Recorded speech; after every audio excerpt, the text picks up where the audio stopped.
Thanks for staying with us. Time now for Africa News with me, Georgia Calvin-Smith. Tonight, the suspect in the killing of the Tunisian opposition figure that kicked off a year of turbulence in the country is reportedly killed in a raid on a suspected militant hideout. Also, activists who have fought for more than a decade to get France to play a part in holding alleged perpetrators of the Rwandan genocide to account welcome the start of the trial of Pascal Simbikangwa, Kigali's former intelligence chief.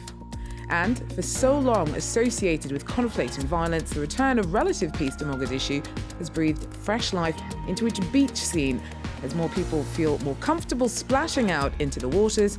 That's security concerns of a different kind. Lifeguards. First up, hundreds of anti-terror units flooded the Tunis neighbourhood of Rawid on Tuesday as the National Guard stormed a suspected militant hideout. 7 alleged members of the ultra-conservative Islamic group Ansar al-Sharia were killed.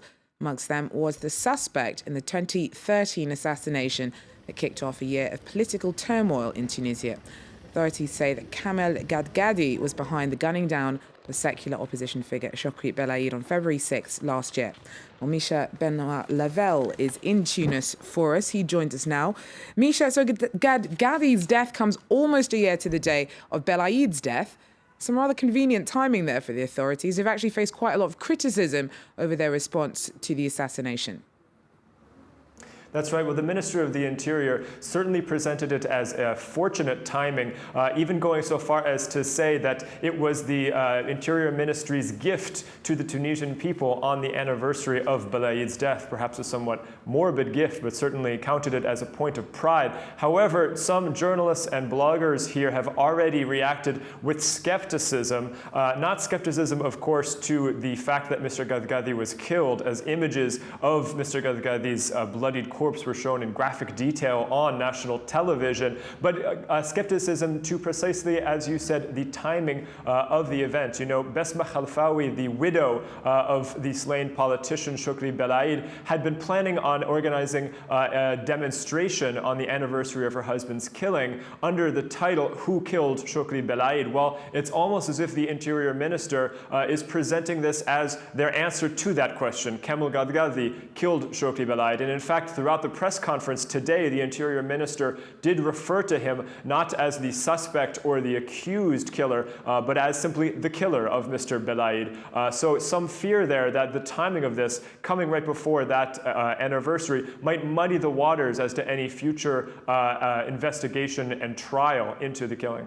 Now, Misha, last year's set to between the opposition and Ennahda was kicked off by the assassination. Since then, a constitution has been signed not long ago. Is there now hope of closure to this year of warring? Well, you know, the opposition, one of the sticking points for them before naming the new caretaker prime minister into power was the fact that he wanted to keep Lotfi Benjedou in the Interior Ministry. They complained about the fact that Mr. Benjedou had been in charge of security for the second political assassination last year.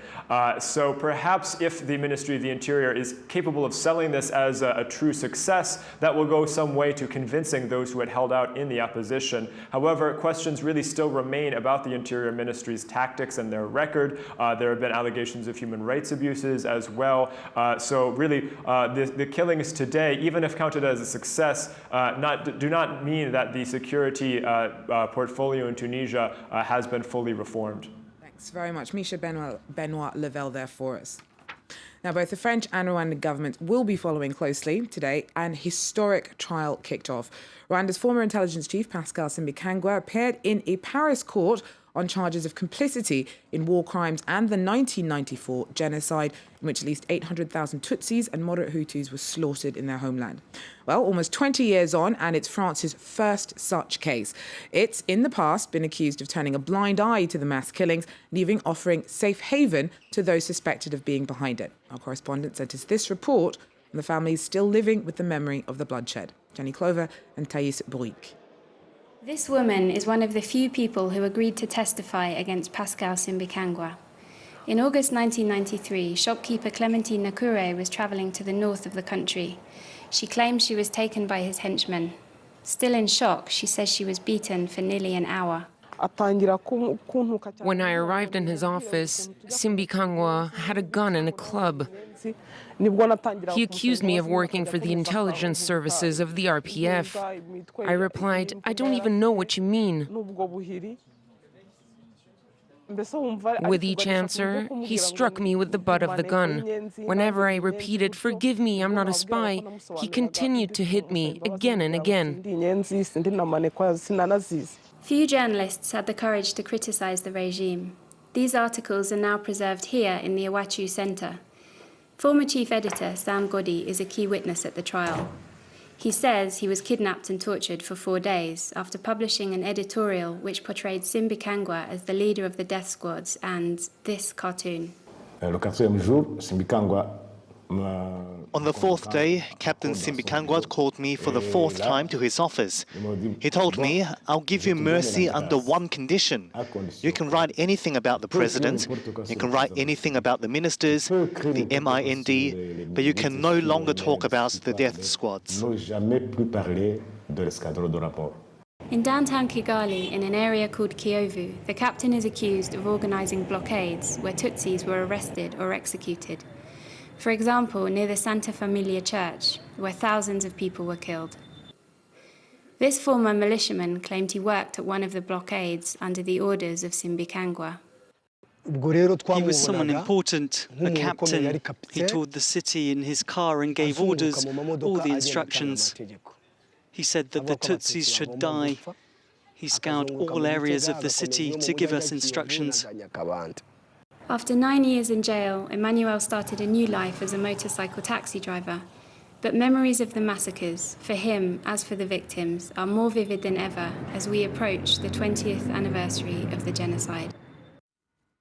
Well, for more on this, Simon Foreman joins us. He's the lawyer representing the collective of civil parties for Rwanda, the CPCI. It's worked for 13 years to get a case like this brought to French courts. Thanks very much for coming in to see us, Simon. Clearly a very emotive day for those affected by the genocide. Now, France has in the past been condemned for moving too slowly against those suspected in the mass killings. Today must really vindicate the efforts of those who've worked to make this happen. Oh, yes. Yes, it's a very important day, and it was very moving to spend that day in court with, at last, one suspect, one of the alleged perpetrators of the genocide, in the box, detained and at last answering questions from a French court. And why do you think it took so long for a country like France, which very much prides itself on its human rights record, to bring a case like this to trial? I think there are a number of reasons of different natures. One of them is political. France was supportive of the Hutu regime until the genocide. And to say the least, France made a very serious political mistake in supporting Habyarimana until the last minute. At least a serious mistake, if not something more serious than that. And in the aftermath of the genocide, many of the perpetrators came to France because they thought it would be a safe haven, and facts prove them right to a certain extent, because complaints have been filed by NGOs, by the FIDH, the International Federation for Human Rights, as early as 1995 that haven't yet ended. So some of the investigations have been going on for almost 20 years. Today's case, Simbikangwa, is a bit different because he was arrested in 2008, late 2008, approximately at the same time as the relationship between France and Rwanda was improving, was warming up, with Sarkozy visiting Kagame and vice versa. And since that period, 2009, 2010, French investigators have been allowed to travel to Rwanda to make their investigations, to interrogate witnesses, look for witnesses. So it was a bit of France's fault, a bit of Rwanda's fault, but it took so many years, and at last it's moving now.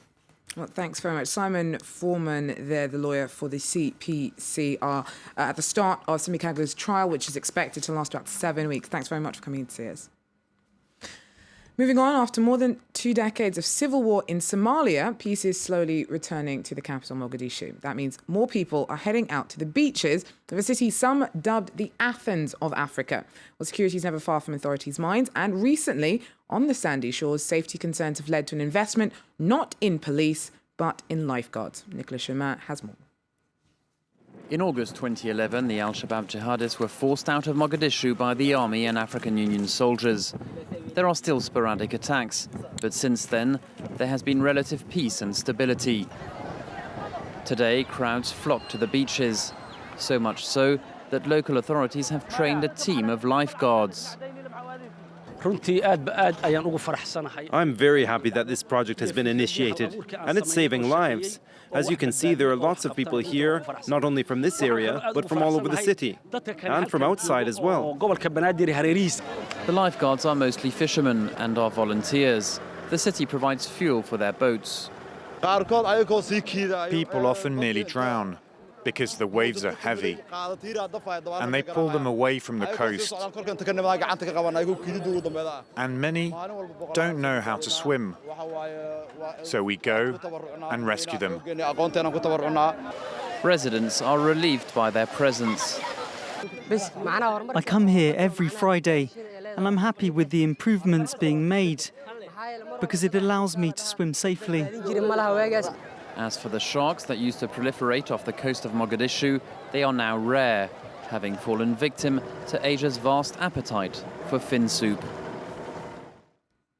Well, that wraps up Africa News for me for this hour. I will be back, though, with more in another 60 minutes. Stay with us, a short break, and more news and headlines from around the world. Take care.